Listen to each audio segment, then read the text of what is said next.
Wagwan lads and let's welcome back to the King's Catalogue, where today we're reviewing an amazing film that I've been waiting for so long. This film, of course, is the Mario movie, the Super Mario Bros. Movie.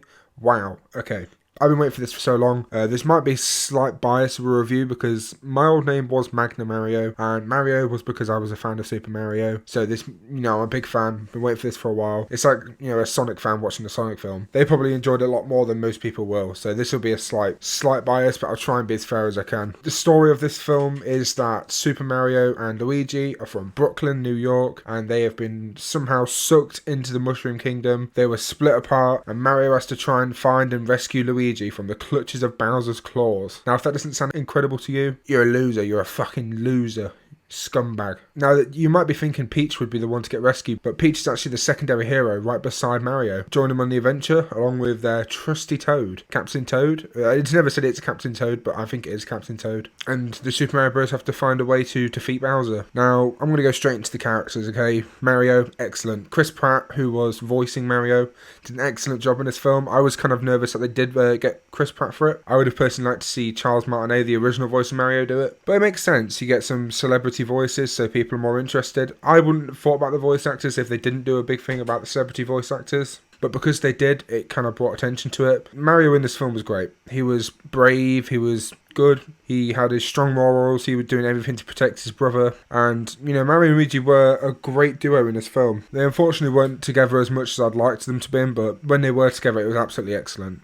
Mario also in this film was... Next after Mario, we had Luigi, Mario's trusty brother, the second Mario brother. Luigi, great, voiced by Charlie Day, excellent job. He played a cowardly brother very well, who actually did become a lot braver later on in the film. Excellent. I think Luigi was great in this film as well. His character arc, I'm not going to spoil anything, but his character arc was brilliant. His performance was great. He was good. He played well. He played a good brother. They were an iconic duo. Mario and Luigi worked well together as brothers, and you can see that sibling connection they had. They were like best friends, but also brothers. It was very, very heartwarming. Touch me in my feels right there. Touch me in my feels. So, after Luigi, we've of course got the femme fatale in this film, who is Peach. Peach is usually the person getting kidnapped, but in this one, absolutely not. Peach is a badass. Peach can do more. If Mario can do it, Peach can do it, okay? In this film, she's just knocking out everyone. She was great in this as well. My only complaint with her is she looked a bit odd. I don't know what it was, but when you were looking at her in the film, she looked a bit like a really smooth version of what normal Peach looks like.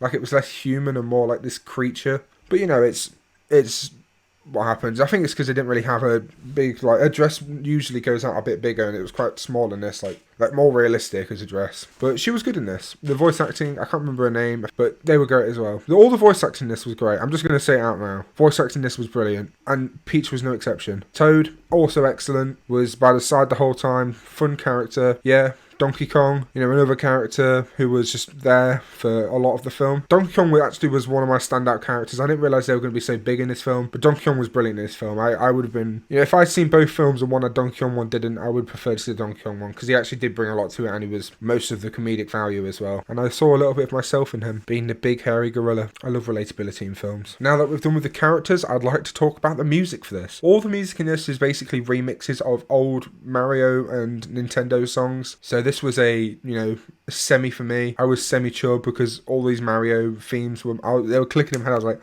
oh, I know that one, I know that one, I know that song, that song's great. This is from this Super Mario Brothers film. Yeah, that was basically me the entire film. I was like, oh, I know that, I get the reference. And yeah, the music in this was absolutely brilliant. The remixes were more lively than compared to the real music. They basically just did an EDM remix.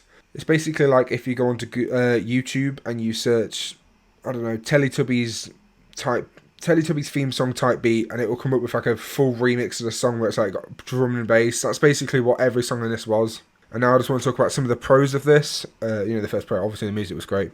The animation was nice and smooth. The animation worked very well in this film. Nothing looked clunky, nothing really looked bad. There was one bit that looked a bit odd to me, and this is a very, very, very niche thing. But when they were going on Rainbow Road and they were splitting off and it zoomed out a bit, it looked a bit cheap, but that could have just been me in a cinema. That might have been fine in the actual film. The film was just fun. That's one of my Jim Lou notes. The film was great.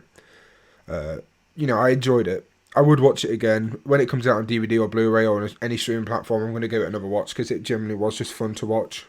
I had a good time watching it. Yeah, filled with references. All these references that were in this film were either from old Nintendo games. So you had Kid Icarus, you had Wrecking Crew. That's kind of Mario film. Mario's supposed to be in it, but he's I don't know if he is in it, actually. I think he is. He's probably the main character. You had all these other things. You had references to Wrecking Crew quite a lot, actually, because Spike was one of the antagonists, not antagonists, but like the driving force to make Mario work as hard as he was, and he is obviously the owner of Wrecking Crew. And there's just all these references to like NES, Nintendo. Luigi's ringtone was the GameCube music. You know, and I was in the cinema every time that they do these little like niche references, but I could hear people going like, "Did you know that's from the GameCube? Yeah, that song there, that's from Super Mario Sunshine." It happened every single time, and I didn't actually mind it because I thought that was quite innocent and like funny. Because it's just a bunch of nerds, all the people nerding out. Because it obviously is a nerd-filled film. Mario Kart. I don't want to spoil too much, but this is like a tiny spoiler. If you've seen the trailers, you already know about this. Mario Kart was implemented in this film, and it was implemented very, very well. I was kind of nervous that the Mario Kart references were going to be a bit much. They were going to do a whole race and stuff. They didn't. They basically just roast around for a little bit, but it wasn't like a big thing in the film. It was just like a little fun thing they did, which was nice because it was a bit more, you know, of fan interaction. Mario Kart, if you don't know, is the most sold Mario game, so it makes a lot of sense to have a Mario Kart reference in it because everyone has played Mario Kart at one point in their life. Whether you played the Wii version or you played the Switch or the Wii U or whatever, Mario Kart 8. Whatever you've played, people have played it. It's the most played one. Even my mother has played Mario Kart. And my mother hates gaming. She absolutely hates it. And my final big pro, no, there's a lot of other pros, but this is my final big one, is that Mario's family. We have never seen Mario's family apart from Luigi. And it was really nice to see Mario's actual family because we never really see it. We know he has a dad, he has a mother, he has brothers, he has cousins, whatever. They're a close Italian family, and it's nice. I actually really did enjoy this. It kind of made me feel happy that we could get a bit more into Mario's life, because in the Mario series, he's pretty closed. It's basically just him and Luigi. You don't really get much about the family, you don't hear much about the story. Mario doesn't really have a story, it's more like just, Princess has been captured, let me go get her. We get her. Defeat Bowser. We're done. But it was nice to have an actual story to Mario, and it's never something I've thought about, but it was nice. I really did enjoy it. I have a couple of cons, just to be fair, because I don't think I really saw many of the cons, because obviously I'm a Mario fan, so I was semi-chubbed the entire time. As I said before, a few little things looked odd. Like I said, the Rainbow Road thing looked a bit weird. Princess Peach looked a bit weird, but that could just once again be me. I could be looking a bit too much into it. My only kind of complaint was Bowser. I should have added in the character, actually. He was a big character. I loved Jack Black as Bowser. Jack Black as Bowser was incredible. I've never seen Jack Black play a villain, but he did play a villain, and he did an excellent job playing a villain. I've never seen Jack Black do so well in voice acting.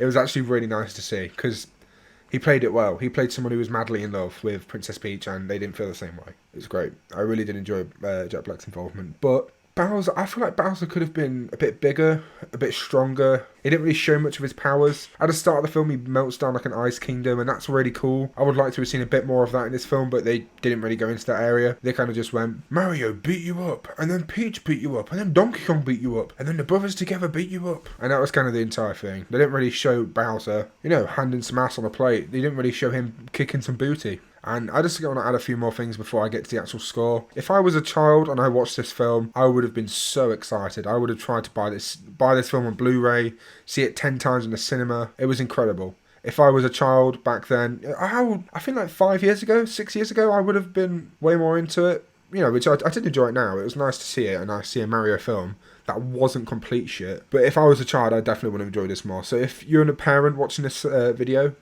I recommend you let your child watch this because it's family friendly, there's nothing inappropriate about it, and it's just a great time. It's just a bunch of fantasy, it's incredible. Actually, I forgot, there's actually one more con I have. I don't know why I put this in the opinions, but the film could have done with like an extra another 30 minutes. The film was only an hour and a half, which is, it's alright, but I prefer films to be like 2 hours and a half, and this film was quite quick with a lot of it, like the journey. You didn't really see much of the journey, they kind of just did like a slideshow of it. And I would have really liked to seen some of the scenery in Mario explored a bit more in like a movie scale. But, you know, that's just me, that could be in my opinion. If you prefer shorter films, I know kids do prefer shorter films because they have a short attention span, but this is just my opinion. So with all that said, I did really enjoy this film. It was incredible. I had a great time. Most of the audience I could hear had a great time. There was a lot of laughs.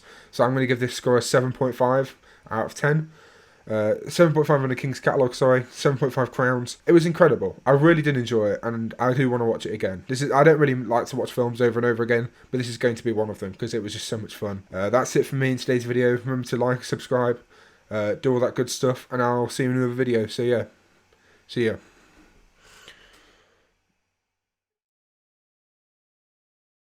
It's a me, a Mario.